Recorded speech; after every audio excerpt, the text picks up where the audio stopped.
అనువుగాని చోట అధికులమనరాదు. ఇది అందరికీ తెలిసిన విషయం. కానీ చంద్రబాబుకి అది అర్థమవుతున్నట్లేదు. అర్థమైనా అంగీకరించడానికి సిద్ధంగా లేరా అనే అనుమానం కలుగుతుంది.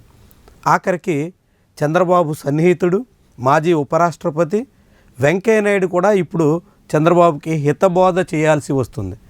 పరిస్థితులు తగ్గట్టుగా సాగండి, ఎంత మేరకు చేయగలరో అంతే చెయ్యండి, ఇంకా అత్యధిక భారాన్ని నెత్తిన పెట్టుకుని ఏదీ చేయలేక చతికిలు పడే పరిస్థితి వద్దు అన్నట్టుగా పదే పదే చెప్తున్నారు.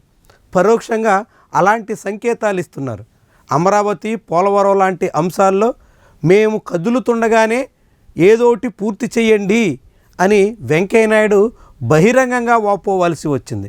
అంటే చంద్రబాబు నాయుడి సారథ్యం మీద, చంద్రబాబు నాయుడి సామర్థ్యం మీద ఎటువంటి అపనమ్మకం లేకపోయినప్పటికీ ఆయన చేపడుతున్నటువంటి పనుల తీరు మీద మాత్రం వెంకయ్యనాయుడికి కూడా రుచిస్తున్న దాఖలాలు లేవు. వెంకయ్యనాయుడికి సైతం అనేక సందేహాలు చుట్టుముడుతున్నట్టు కనిపిస్తోంది.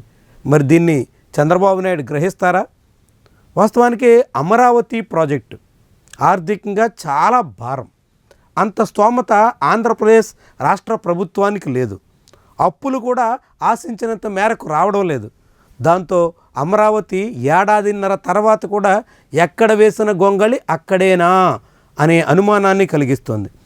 ఏవో గతంలో పూర్తి చేసినటువంటి పనులన్నీ అందుబాటులో తీసుకొచ్చే ఫినిషింగ్ వర్క్స్ తప్ప కీలకమైనటువంటి ఐకానిక్ టవర్స్ కానీ ఇతర పనులు కానీ పట్టాలెక్కిన ఆనవాళ్లు లేవు.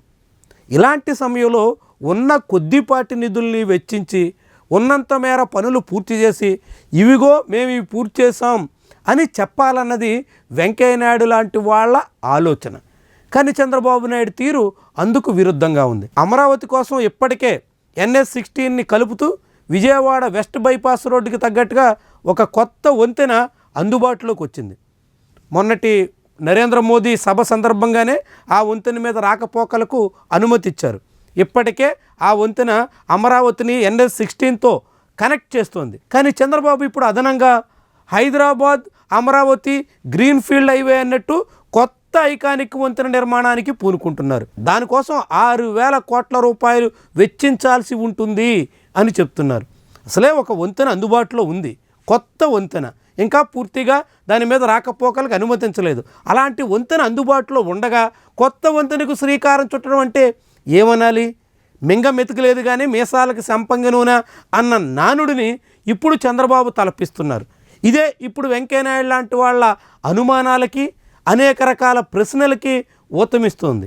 మొత్తంగా అమరావతిని ఏదో రకంగా పూర్తి చేయాలి, ఉన్న కొద్దిపాటి నిధులతో రాజధానిని నిలబెట్టాలి, రాజధానిలో పలానా వర్క్స్ పూర్తయ్యాయి అని చెప్పుకోవడం కన్నా అన్ని ప్రాజెక్టులు ఏకకాలంలో మొదలెట్టేసి అన్ని చోట ఒక్కొక్క వేలెట్టేసి ఏదీ పూర్తి చేయలేక చివరికి చేతులెత్తేసే పరిస్థితిని చంద్రబాబు తెచ్చుకుంటారా?